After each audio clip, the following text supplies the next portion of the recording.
নমস্কার, স্বাদের বাংলায় সবাইকে স্বাগত। আজকের রেসিপি মালাই পাটিসাপটা। এবারের মকর সংক্রান্তিতে পিঠে পুলির তালিকায় এই পিঠেটিও রাখতে পারেন। নর্মাল পাটিসাপটার থেকে খেতে কিন্তু বেশি ভালো লাগে। চলুন তাহলে দেখে নিই মালাই পাটিসাপটা কিভাবে বানাতে হয়। মালাই পাটিসাপটা বানানোর জন্য প্রথমেই পাটিসাপটার ব্যাটারটা তৈরি করে নেব। তার জন্য 1.5 কাপ ময়দা নেব, এর সাথে 1/4 কাপ সুজি আর 1/4 কাপ চালের গুঁড়ো ব্যবহার করব। আমি আজ যেই পরিমাপগুলো দিয়ে পাটিসাপটার ব্যাটার তৈরি করছি তাতে কখনোই পাটিসাপটার ব্যাটার প্যানের মধ্যে আটকে যাবে না। এর মধ্যে অল্প করে লবণ দিয়ে দেব আর জল দিয়ে একটা পাতলা ব্যাটার তৈরি করব। এখানে দুধ ব্যবহার করতে পারেন, কিন্তু আমি জল দিয়েই তৈরি করছি।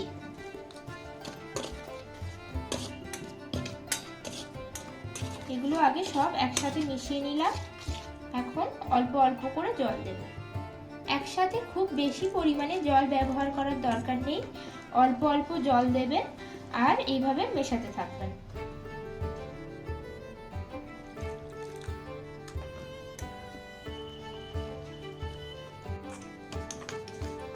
অল্প অল্প জল দিয়ে মিশিয়ে নেওয়ার পর এইভাবে ব্যাটারটাকে ফেটিয়ে নিতে হবে। এতে করে সুজিটা ভালোভাবে মিশে যাবে আর পাটিসাপটাটা অনেক নরম হবে। এর মধ্যে আরো জল যোগ করব, কিন্তু এখন একটুখানি ফেটিয়ে নিই, তারপরে যোগ করব। এর মধ্যে 1 চামচ চিনি ব্যবহার করব। খুব বেশি পরিমাণে চিনি এখানে দেওয়ার দরকার নেই, কারণ ক্ষীরসা মালাই এগুলো মিষ্টি হবে, তাই খুব বেশি পরিমাণে মিষ্টি দেওয়ার দরকার নেই। 1 চামচ দিলেই হবে আর ভালোভাবে মিশিয়ে দিতে হবে। এই সময় আরো কিছুটা জল দিয়ে দেব। অল্প অল্প জল দিয়ে মিশিয়ে নিলে খুব সুন্দরভাবে একটা ব্যাটার তৈরি হবে। এখানে একটা পাতলা ব্যাটার তৈরি করে নিয়েছি। এখন এই ব্যাটারটিকে প্রায় আধ ঘন্টা রেস্টে রেখে দিতে হবে, কারণ এর মধ্যে চালের গুঁড়ো সুজি ব্যবহার করেছি। এই আধ ঘন্টায় এই সুজি চালের গুঁড়ো একটুখানি ফুলে যাবে। আধ ঘন্টা পরে আমি পাটিসাপটাগুলো ভেজে নেব। এখানে প্রায় 1 লিটার পরিমাণে দুধ আছে। প্রথমে এই দুধটা দিয়েই পাটিসাপটার জন্য ক্ষীরসাটা তৈরি করে নেব। দুধটা এখন খুব ভালোভাবে ফুটে গেছে। এখন মাঝে মাঝেই খুন্তি দিয়ে ভালোভাবে দুধটা নেড়ে দিতে হবে, তাহলে দুধটা তলাতে লেগে যেতে পারে। দুধের ওপরে সরের হালকা যে লেয়ারগুলো পড়ছে এগুলো দুধের সাথে মিশিয়ে দেব, তাহলে ক্ষীরসার মধ্যে একটা দানা দানা ভাব তৈরি হয়, যেটা মুখে পড়লে বেশ ভালোই লাগে। দুধটা জাল দিতে দিতে এখন প্রায় অর্ধেক হয়ে গেছে। এর মধ্যে এখন পরিমাণ মতো চিনি বা গুড়, যেটা যার পছন্দ এখানে অ্যাড করতে পারেন। আমি এখানে 1/4 কাপ চিনি ব্যবহার করছি।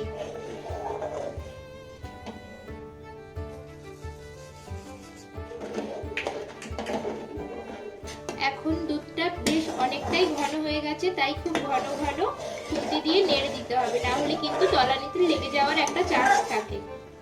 একেবারে শেষে এর মধ্যে 1 চামচ ঘি দিয়ে দেব, তাতে ক্ষীরের টেস্ট অনেকটাই বেড়ে যায়।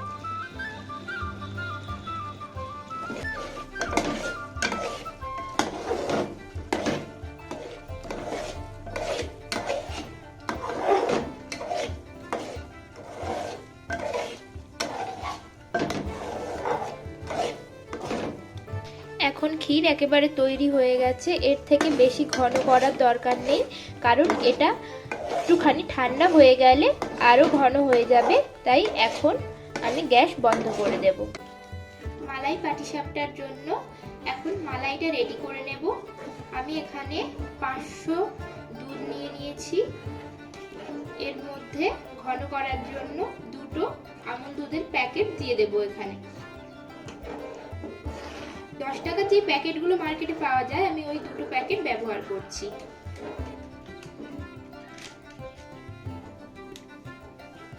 দুধ দুধটা যখন হালকা গরম হয়ে যাবে সেই সময় পাউডার দুধটা দিলে খুব ভালোভাবে দুধের সাথে মিশে যায়।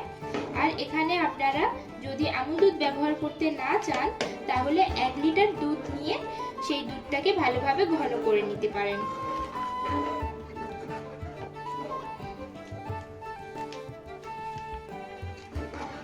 এটা অপশনাল, কিন্তু থাকলে অবশ্যই ব্যবহার করতে পারেন।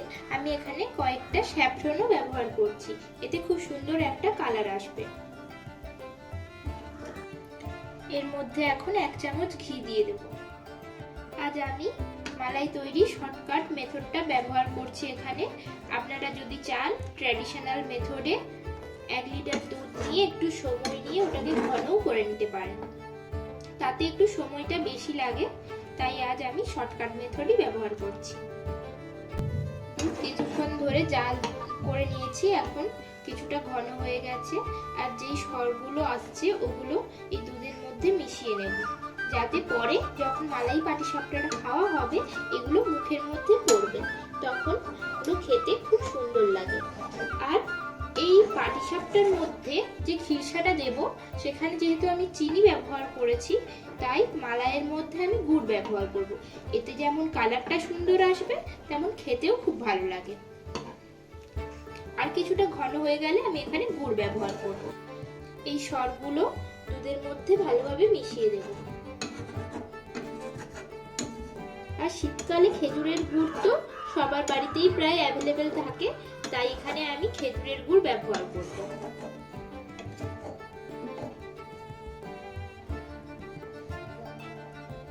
এখানে 1/4 কাপের অল্প একটু কম ব্যবহার করছি, আপনারা আপনাদের স্বাদ মতো ব্যবহার করতে পারেন। খিরসা মিষ্টি হবে, তাই এই মালাই খুব বেশি মিষ্টি করব না। যে কোনো মিষ্টি জিনিসে যদি 1 চিমটি লবণ না ব্যবহার করা হয় খাবারের স্বাদটা যেন কোথাও একটা অসম্পূর্ণ মনে হয়, মিষ্টিটা যেন ঠিক মিষ্টি লাগে না। তাই এখানে খুব অল্প সামান্য 1 চিমটি মতো লবণ ব্যবহার করলাম। মালাই কিন্তু এর থেকে বেশি ঘন করা যাবে না, এখন গ্যাসের ফ্লেম অফ করে দিতে হবে। ক্ষীরটা পুরোপুরি ঠান্ডা হয়ে গেছে, এখন পাটিসাপটাগুলো বানানো শুরু করে দেব। পাটিসাপটার ব্যাটারটা আধ ঘন্টা রেস্টে রেখেছিলাম, এখন আধ ঘন্টা হয়ে গেছে। আর ব্যাটারের কনসিস্টেন্সি একটুখানি ঠিক হয়ে গেছে, এইটা একেবারে ঠিক আছে। গ্যাসের মধ্যে একটা তাওয়া বসিয়ে দিয়েছি, এখন খুব অল্প পরিমাণে ঘি ব্রাশ করে নিচ্ছি। 1 হাতা তাওয়ার মধ্যে দিয়ে দেব।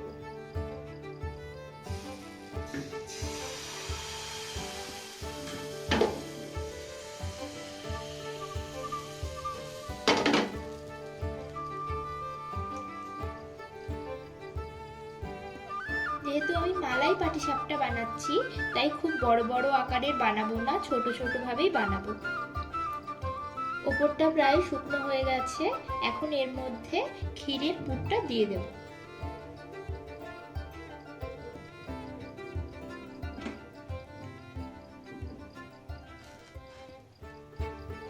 আমি পুরগুলো আগে থেকেই গড়ে রেখেছি যাতে তাড়াতাড়ি হয়ে যায়। এখন এটা ফোল্ড করে নেব। দেখুন একেবারেই প্যানের মধ্যে কিন্তু আটকে যাবে না। আমি যেই উপকরণগুলো দিয়ে পরিমাপ করে বানিয়েছি এইভাবে আপনারাও বানাবেন, কখনোই প্যানে আটকে যাবে না। এখন একটু ঘি ব্রাশ করে দেব। একটু ঘি ব্রাশ করে দিলে ঘিয়ের গন্ধটাও থেকে যায় আর খেতেও বেশ ভালো লাগে।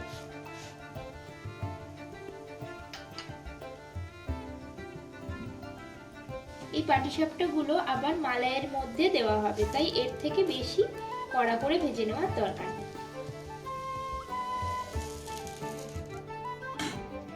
দেখুন কত সুন্দর গাটা মোলায়েম হয়েছে।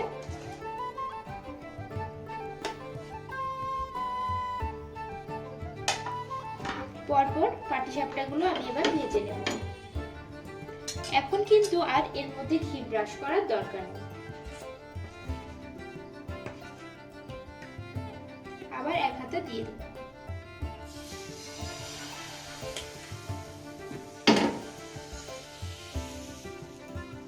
একটুখানি ঘুরিয়ে দিলেই হবে।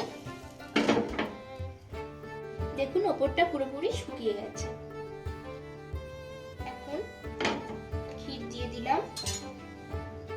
ক্ষীর দেওয়ার পর এটা ফোল্ড করে নেব।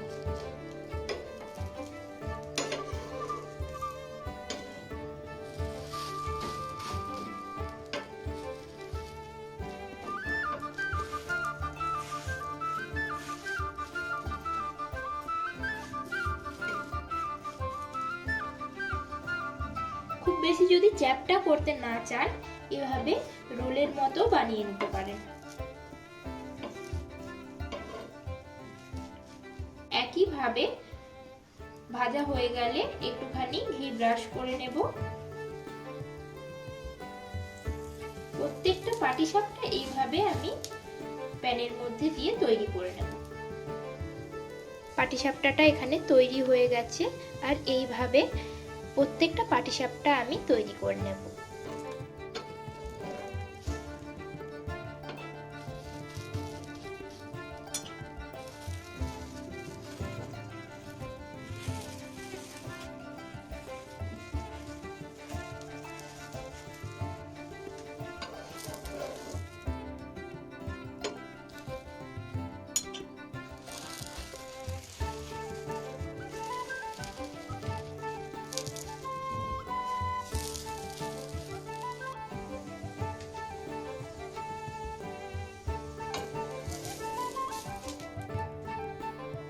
সবগুলো পাটিসাপটা এখানে আমার ভাজা হয়ে গেছে। এখন পাটিসাপটার সাথে মালাই মিশিয়ে এগুলো সাজিয়ে নেব। মালাই পাটিসাপটার মালাইটা আমি আগে থেকেই রেডি করে নিয়েছিলাম। এখন এই মালাইটা হালকা গরম করে নিয়েছি। অল্প কিছুটা খোয়া ক্ষীর নিয়েছি উপরে ডেকোরেশন করার জন্য।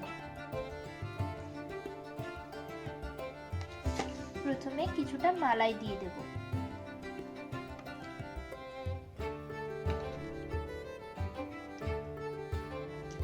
মালাইয়ের মধ্যে যে সরগুলো আছে, এই সরগুলো এর মধ্যে ভালোভাবে ছড়িয়ে দেব। এগুলো যখন মুখে পড়বে খুব ভালো লাগে খেতে। এখন এর মধ্যে পাটিসাপটাগুলো বসিয়ে দেব।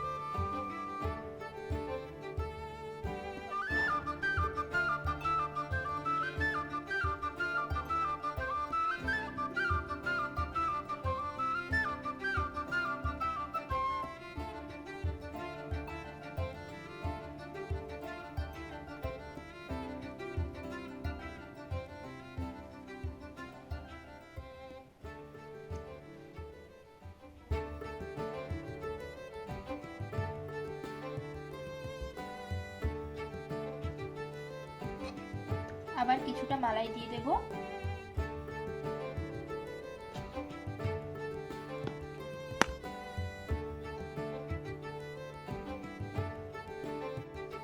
মালাই দিয়ে পুরোটা কভার হয়ে গেছে। এখন এর মধ্যে খোয়া ক্ষীর দিয়ে দেব।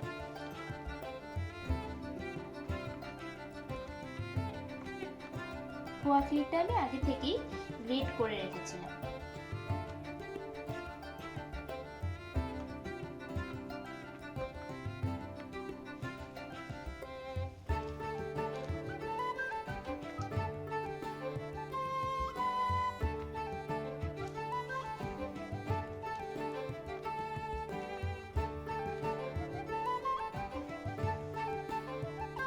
এখানে আরেকটা ছোট পাত্র নিয়েছি, এখানেও কয়েকটা সাজিয়ে নেব।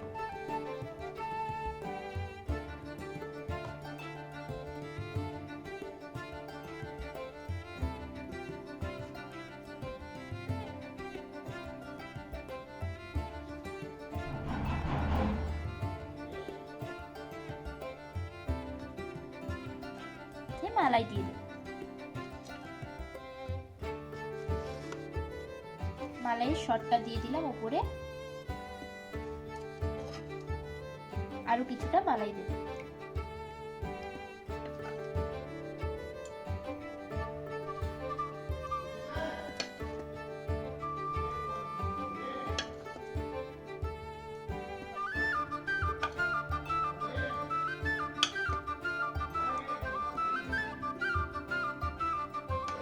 এর উপরে এখন খোয়া ক্ষীর দিয়ে দেব।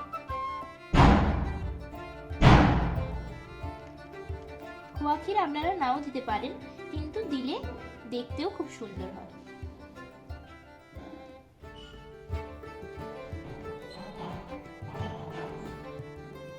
আমি এখন খোয়া ক্ষীরটা দেবো বলে দুধ যখন ঘন করেছিলাম তখন খোয়া ক্ষীর ব্যবহার করি।